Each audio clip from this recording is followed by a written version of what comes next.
No, you have to have a goal. Like, if you don't have a goal, then you're just wandering in the forest. So yeah, we couldn't hire reps, and we couldn't do this, and the cash became tight, and this happened, and that happened, and we had to have this, and then the things that you're trying to do growth-wise, you can't do. When I know they're not gonna get it, they're gonna get domestic. It's not worth it.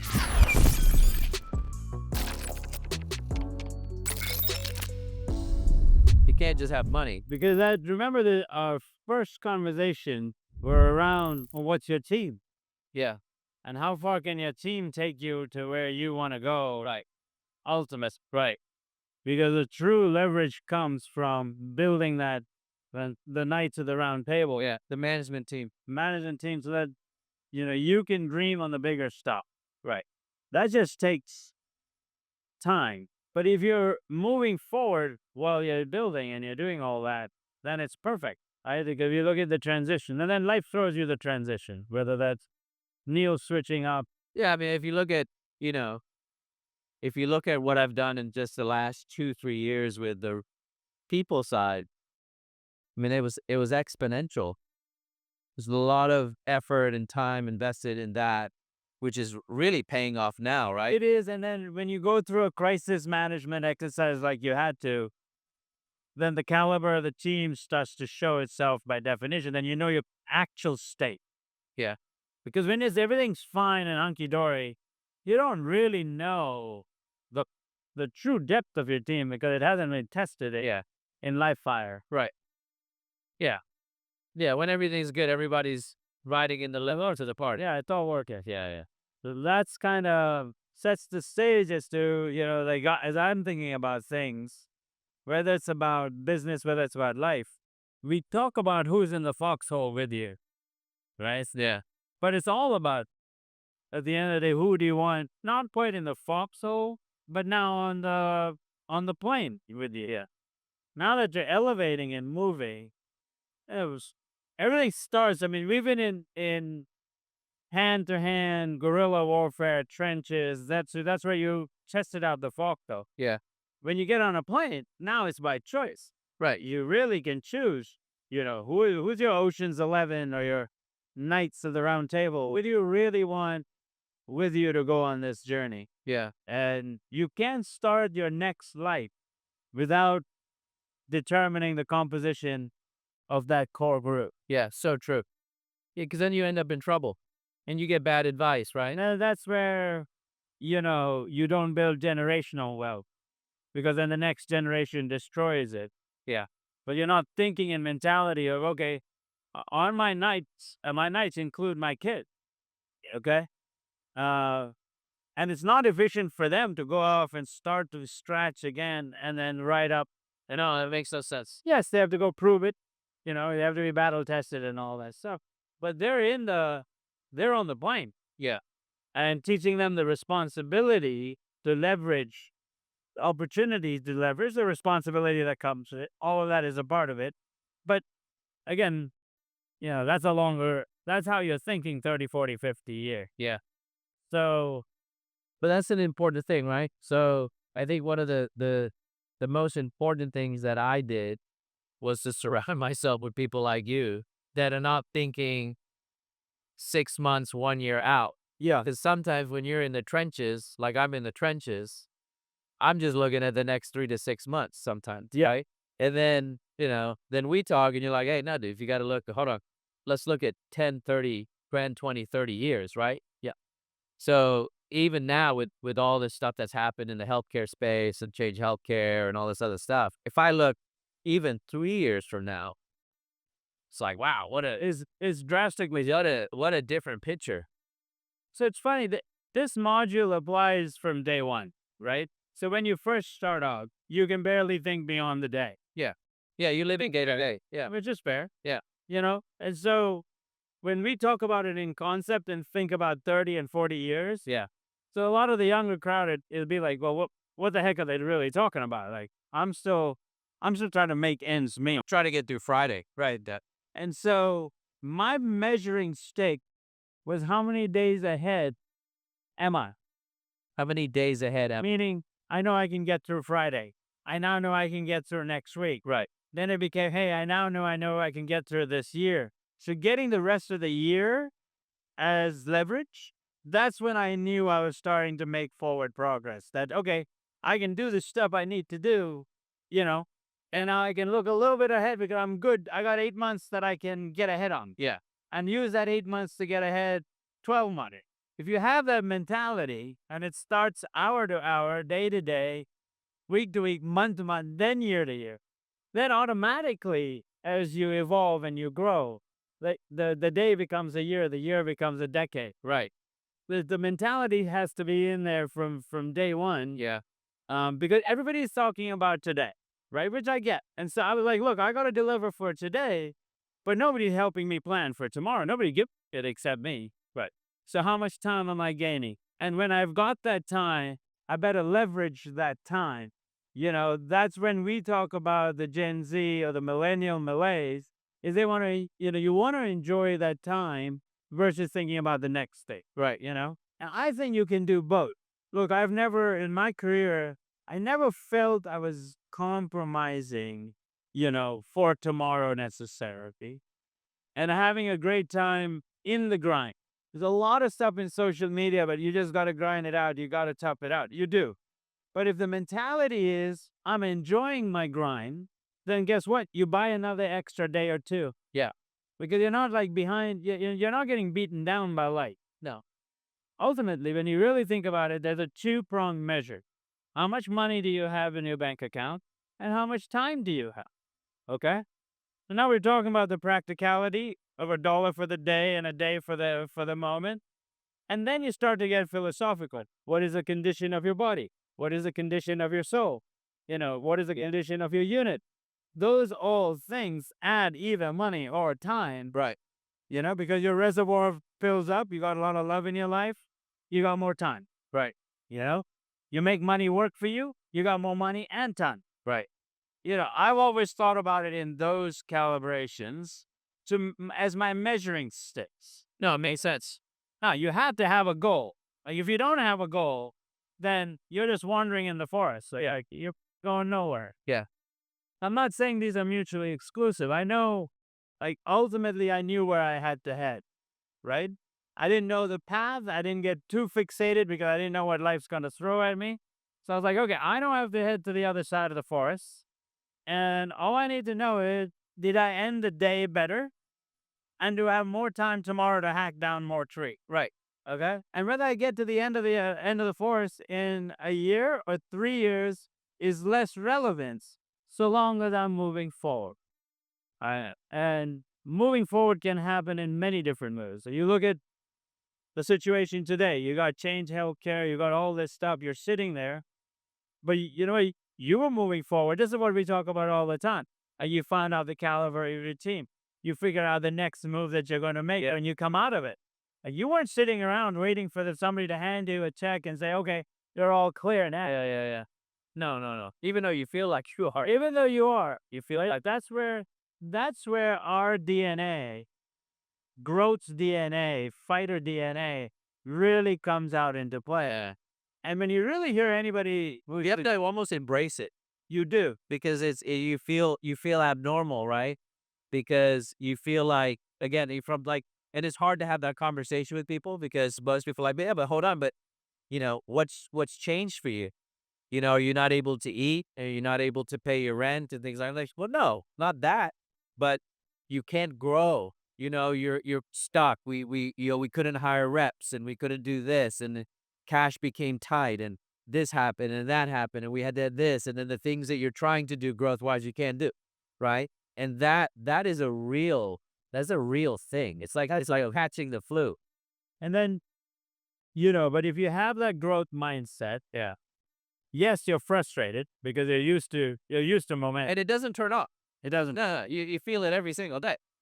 But those retrenchings that are forced upon you, I've always viewed every crisis as a huge bonus, because you really get, you don't stop when you're moving and it's going too fast, right? You don't actually stop to take score. You don't actually, do any of the things you're supposed to. But how many people have you met in your life that have that growth DNA? Because it doesn't seem like it's a lot of people. It's not. when we talk about changing of the definition of manhood and masculinity and growth and all that stuff, you know, to me it's mostly just rhetoric because the old school principle still apply. The different veneers. We were having this conversation sitting on this jet versus, the back of a bike. Yeah. But at the end of the day, it's the same module that works. Like if you're honorable, you don't take from anybody. You have to put in, the hours Yeah. and just know more. Yeah. Okay. And ultimately, if you look at what we did, right? And you can go back from the time we met, whatever, 20 years ago. Yeah, we never got a chance to really hang out. Why? Because we were out there trying to find, a vacuum. Yeah. Right? We were nobody. Nobody was giving us anything on a platter. So you had to go find a vacuum that you could fill. Right? And you don't have to be heroic. You don't have to come up with the next, robot. Yeah. Right? You went into a old traditional business, healthcare. I went into real estate. And you go find these places that people are just not doing it right or not doing it hard enough or smart enough. Yeah. And you break through that way. You don't have to be an entrepreneur and like, I have to find a different product. A lot of people do. That's great. That was never my forte. My forte was I just make things better. Yeah. Yeah. Or make them do them smarter. Yeah. Same here. Right? Yeah. I'm not reinventing the wheel. Not reinventing the wheel. No. That takes a different DNA. Yeah. I love to partner up with that DNA, but I don't have that DNA. And then you have the doers versus the thinkers that we've talked about. Ultimately, if I'm a 25-year-old today, right, all I have to do is just do. Yeah. Wake up the growth mindset in you. Even if you don't feel like you had it, these days, actually, a lot of the kids do because, you grow up with a lot more options for activities and things that you can do. You just take it for granted as I opposed think there's a lot less savagery today than there was. Like there's a lot less savage kids today than there was 30 years ago. I think. Like today, if you're remotely savage, you're crushing it. right. So which Most of the people are asleep. which all I care about is I better have 2 savages in my home. That's it. Because I know they're not enough anyway. Yeah. If I can have 2 savages, they're ahead of the game. Yeah. Right? So the condition of the competition always change. Yeah. And you sort of say, hey, that's great. And more for us. Okay? Yes, we should give everybody our whole idea is to generate the next generation of, or enlighten the next generation of entrepreneurs so that we have more. Yeah. But we don't control all of what they do. So it's sort of like, okay, 1 in 100 might get inspired. Great. 10 in 100 get inspired. Better. 99 out of 100, phenomenal. Yeah. Right? But you're not looking to say, I need 100 out of the 100. I need 1. You need 2. Yeah. You start there, and then we keep sharing, and that's when you create a movement. Yeah. Your movements don't happen overnight. Change doesn't happen overnight. No, it takes a while. It does. Like I remember when we met, I was a different person. Like the person I was then, I don't think we could really be friends because I had a lot of work to do on myself. I was growing up as an individual.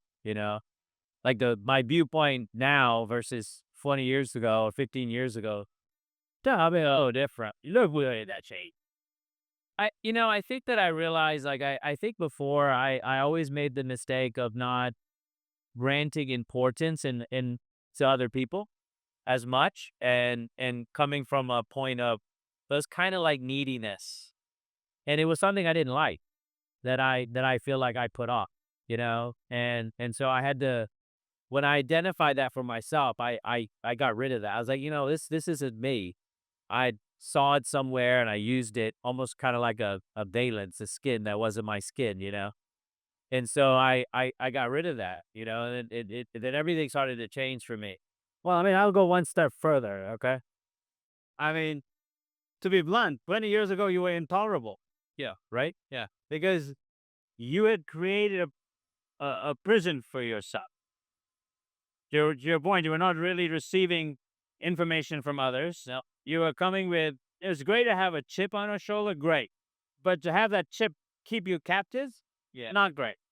And then I think the biggest thing is you had your version of a spiritual awakening. Yeah. Some people need a near death experience. Some people need a collapse of their business. Some people, need something, right? Whatever it is, right? If you're really fortunate, you have that awakening Yeah. without an event. Yeah. All right. In your case, going, Mine was, I hit rock bottom. yeah, you hit rock bottom. Hit rock bottom. $78. That broke open Oh, yeah. all of it. All of it. Yeah. All right. Then the guy I'm re-engaged with, I mean, it's kind of funny. We've re-engaged 5 kinds before we became inseparable. Really? 5 times. That's interesting, isn't it? Like, oh, not yet time. Not yet time. And to me, look, I was always about, I know I'm not going to be able to do this alone. And I was always fitting myself into a smaller ball. Yeah. Waiting for prime time. And I realized, look, I'm more Merlin than I am King Arthur. So if I don't have a King Arthur or two, I'm not going to be able to do the magic tricks. Oh, who do you want as your King Arthur? Well, you can't just say I'm going to take somebody off the street. I tried that. I was like, okay, I could mold somebody. Don't work. Then once you get a little bit more sort of reps in the business, you've tried and failed. Like, you know what? Let me wait for the people that I think are the right to arrive. Yeah. Now, I can't sit in a cave and expect that to happen because nobody's going to come knock on my cave. So you got to be out there. Yeah. And then, something in you tells you, just like why you call me up, like you've engaged with me. All 5 times has been you. Something in you says, hey, it's time to call Vick. Yeah. It's an intuition. And That is intuition. Yeah. that's where you start. Everybody has it. The question of when you free up the clutter in your head to allow that intuition You got to dial into it. to start to work. We say spiritual awakening, but not talking about poo-koo stuff. It's this intuition wakes up. It's the feel that wakes up. You're like, okay, there's an intangibility to this whole exercise. It's all non-dollar. It's like a third eye. It's like even when I reached out to Huli, Right. out of the blue, just out of the blue. It was just a perception, right? That I needed to connect. Didn't know where it would go, but I knew it was important. Yeah, but it comes from your internal, like you quieten things for yourself inside. Yeah. Inside. Yeah. Okay? Which then the intuition comes out and says, hey, I should call her. Hey, this is the guy I want in my life. Yeah. Hey, this is a business I need to be in. Now you have had to stuff enough good in you to let that intuition then percolate with, and it then starts to give you these great movies. I mean, they're actually, which is why you're effortless on stage. Yeah. This is why you're, perfectly fine on these impromptu broadcasts because it's all there. You're now just letting it come out in a little bit more organized, deliberate fashion. So spirituality is a very real today thing. It's not a, It's not hocus pocus. not hocus, and it's not religion. It's not necessarily, Uh-uh. it's your relationship to the greater power. Yeah. Whether you want to call them God or the universe or humanity, whatever works for your system is perfectly fine. But that quietude and the symbiosis between mind, body, spirit, that's how you take it to the next level. And again, you don't have the luxury of that when you're trying to chin the bar. The moment you chin the bar, you're like, huh, okay. Yeah. Now I got it, right? So, but you got to put the initial fabrics have to be built even as you're trying to chin the bar, because otherwise you'll never get there. Words matter. Words matter. And the first skill, when you learn how to talk to people on an individual level, that's when you can start to figure out, hey, the vocabulary for this individual is a David Goggins vocabulary. Grind, grind, grind, do, do, do. Or the vocabulary is an Elon Musk vocabulary or a Magic Johnson vocabulary. Both of our advantages, I think, where we grew up to be chameleon. So you're like, okay, I can turn on the Magic Johnson vocab right here. Yeah. Or the Dalai Lama vocab here. So that, which is some of the art that's lost in today's social media broadcasts. It's a huge thing that's lost. Like, I think it's who's telling you that, number one. Because if you don't trust the source to give you the right information, you're not going to accept it anyway, right? I had it, but I had to work on the skill to be able to land the plane on any conversation with anyone. And that's a skill that you have to really work at. You do. Because otherwise you get stuck in being able to communicate with the world. That's why I feel like you can almost like tell anyone to go themselves in a very nice way. It's just the word you use and how you say it and all of that, right? And that's a skill. That to me, that's an art that you have to really develop. Even when you're trying to guide somebody, I think you have to be able to land the plane, because if you get the person a little too defensive, they shut up. They shut up. And it's your awareness, knowing that they don't have the awareness, the self-awareness to stop it. Some people don't have the awareness to stop it, and they're blocking good information from coming in, even though it's coming from the right place. Within 15 minutes, and I'm being generous, within 15 minutes, you know if the person's got it or not got it. Yeah. And I've now, I used to be egotistical in saying, I can take any person and make them into something good or great. I don't think I have the luxury of time to do that anymore, or any of us do. Now, you sort of say, hey, if I don't recognize a savage, I'm not going to take them under my wing. There's no point me sending this energy out when I know they're not going to get it. They're going to get defensive. It's not worth it. So that's clearly one.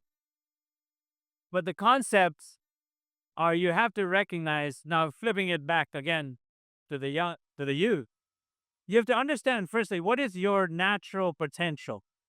What's your natural earnings potentials? Like tomorrow, if you had to go just do any job, whatever job you're doing, how much money can you make comfortable, right? Whether that's $10 an hour or $2,000 an hour, that's your natural earnings potential. Now you use things to leverage it from there. And I think it's the same. You need natural human potential. How much do you understand people? And like, I had to know your own stock value, right? It's like, I give an example, Bully, for example. What makes our relationship work, she knows what she's great at, but she also knows what she's not great at.